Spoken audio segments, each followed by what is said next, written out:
What kind of changes were made over the years you were at RCA? Well, as I alluded to, there were quite a number of changes as far as companies buying other companies and corporate cultures changing. What started out as RCA, and at the time I began in 1984, was actually the very end of a long company history, and GE bought the entire RCA Corporation in 1986. They did not come to our Camden plant for literally 3 years, though. They started to move into other RCA locations earlier. They closed many of them, they sold many of them, and we actually were sitting there wondering, from 1986 to 1989, what are they going to do with us? We actually even kept the name RCA at our facility until '89. Well, early '89, GE management finally did arrive. Now, when I started there in 1984, there were about 4,500 people there. Well, when GE actually moved in '89, we went through a very severe series of layoffs.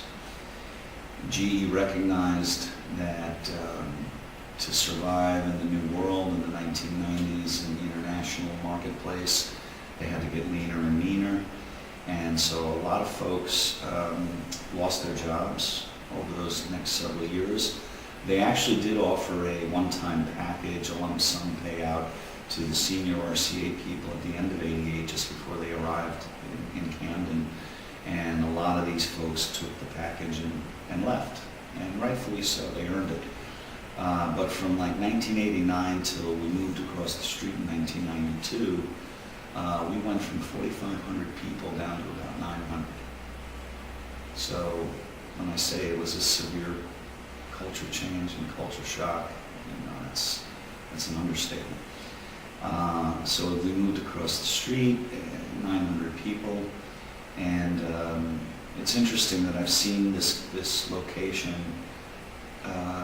have its ups and downs over the 25 years that I've been there. We went through bad times and good times. Our business, because it's all government business, bases itself on the Department of Defense budgets for its health and well-being. So when the DoD budgets go up, we do better. When the government cuts the budget, we don't do as well. So I've seen this happen literally 3 times in the 25 years that I've been there. We're now going through a down cycle again in the DoD budget, with the operations over in Afghanistan and Iraq winding down, government spending less money. Fortunately for us, we're not in the weapons business, we're in the communications business still after all these years. And communications are always something that the military needs and will need. So we will survive, but we'll go through some tough times again. We actually had 3 layoffs this year in L3. We had been up to 1,200 people about a year ago, which was good for us. And then with these recent layoffs, we're down to just under 1,000 again. And I see that, leveling off, and then we'll come back, and there'll be a rise in our business again. I'm not concerned about it at all. How much did RCA influence the growth of Camden? Oh my goodness. Well, take a step back even before it was RCA. It started, the Camden location started as the Victor Talking Machine Company. They were the company responsible for bringing the phonograph and recorded sound into the home. They literally were the worldwide leader in that business from 1901 until RCA bought them in 1929. So the Camden plant of Victor was the largest employer in the city of Camden for many, many years. The plant grew from a single little shop on Front Street in 1901 to a mega complex of 31 buildings, 58 acres of land, 2.5 million square feet of space by the time RCA purchased it in 1929. So you got to think about that. It was literally called a city within a city.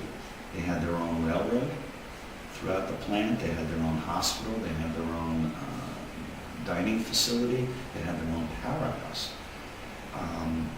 And the plant was designed for efficiency back in those days, where all the buildings were connected to each other with overhead walkways and conveyors, that they could actually start from the lumber yard down on the waterfront, bring the lumber on a conveyor belt into one building, cut the wood, send it over to another building, build a cabinet, send the cabinet to another building, insert the motor into it, send it on another conveyor into another building where it was packed and crated and shipped. And then they would literally take them down to the railroad cars down below and take them over to the Pennsylvania Railroad terminal on the waterfront, and either take it by train or put it on a barge and ship all over the world. So you think about this, it was just a tremendous operation back at a time when most companies were nowhere near that size. So they had a tremendous influence on the city of Camden, the growth of Camden. At its height in World War II, this company alone employed literally about 30,000 people at any given time. The only other company that was on par with that company was the Campbell Soup Company. They had a tremendous factory as well right across the street from ours. And between these two companies, I mean, they literally represented the majority of the working population of Camden. We also had New York Shipbuilding down the block as well. That was another large employer. But to say that Victor and then later RCA was an influence on Camden, again, is an understatement. They made Camden what it was on a worldwide scale. Everybody knew the name RCA, Victor and then RCA, and this famous logo here, the dog listening to his master's voice on a talking machine. This became the most recognized symbol across the globe.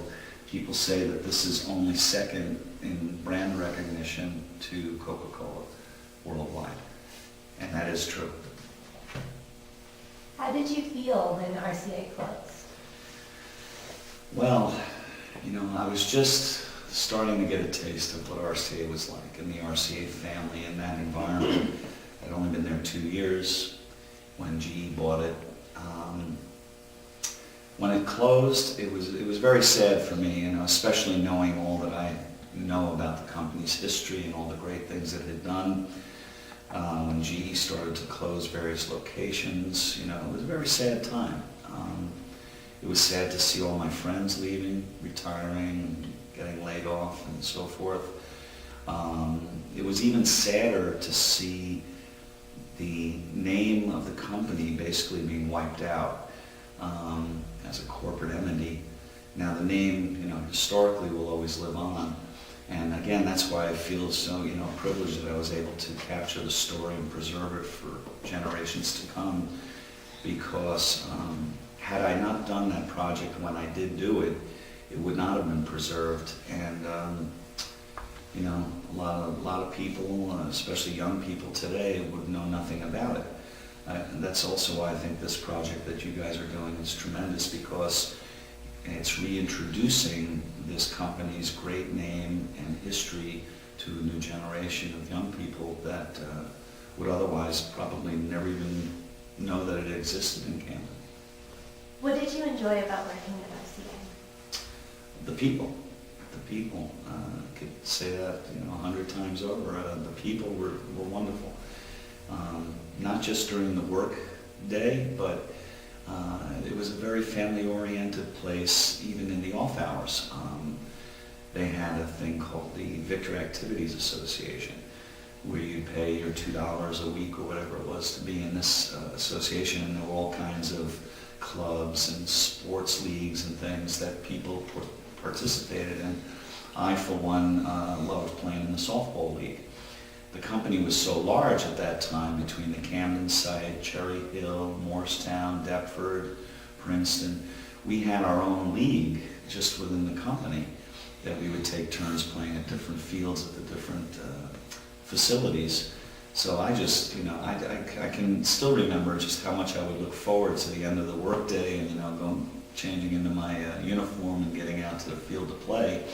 So folks that I didn't know during my regular job during the day, I got to know through these extracurricular events. They had a bowling league, they had a golf league, they had organized events where they would take trips, go to the theater, go to New York, go to Radio City, things like that. So it was almost like, it wasn't just a job and it wasn't just a workplace, it was like an entire family environment. And then another big thing every year with the Christmas parties. Each of the groups within our place would have their own Christmas party, and then the place overall had its own Christmas party. And I mean, when I say it was a Christmas party, that was literally thousands of people that would come to that overall party. We used to have it over at the Hyatt on Route 70.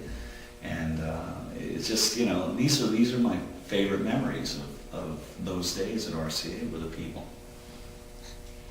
Before we end the interview, is there anything else you'd like to share with us? Well, as you know, I'm on the Board of Trustees here at the Society. I was asked to join the board back in 2005, which I did. And it's great because I'm able to continue to lend my expertise as an RCA historian to the Society in several different ways. We're sitting here in a museum that's dedicated to the story of the company, and I like to come down and help out with acquiring different artifacts from the company, helping out where I can with fundraisers for the Historical Society. Last year we had a very successful event where I gave a speech. I do speeches on the history of the company, and that was very well attended by the retirees. I've become kind of a local celebrity in South Jersey here because of the work that I did here with the book. And I'm asked several times a year to give my talk at different clubs and organizations. So I really enjoy keeping my hand in this all these years later. I mean, it's literally almost 20 years now since I wrote this book, and I'm still involved very, very deeply in different ways with preserving the story of the company. So, and then here I am, giving you an interview about my time with the company, and hopefully this will stay around for a while and be preserved. And years from now, people will say, "Oh, who's this guy Barnum? Oh yeah, we know who he was. He wrote that book." And it's a good feeling to know that I was able to make that much of an impact, and to, I guess, preserve the story of so many great people that worked at that company. Every time I give a talk or I see somebody from the old days, there's always a big smile on their face. They see me, we start talking about the old days again, and it's just very, very, it's just very fulfilling for me to have been a part of that great company and to still do what I do today. Well, thank you very much for coming in. You're quite welcome. Thank you.